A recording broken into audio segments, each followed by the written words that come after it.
شروع کرتی ہوں اللہ کے نام کی مدد مانگتے ہوئے جو سب کو فیض اور فائدے پہنچانے والا،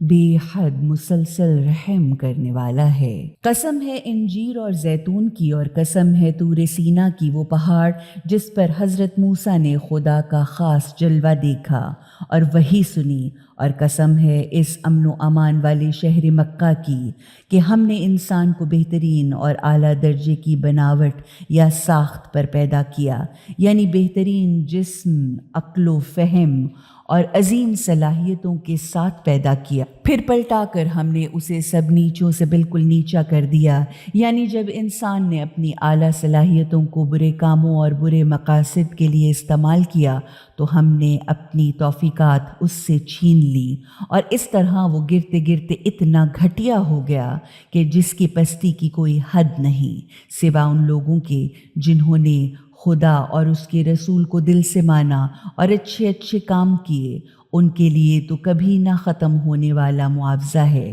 بھلا اے نبی، اس کے بعد جزا اور سزا کے بارے میں آپ کو کون جھٹلا سکتا ہے؟ پس اے انسان، اس کے بعد کیا چیز تجھے جزا اور سزا کو جھٹلانے پر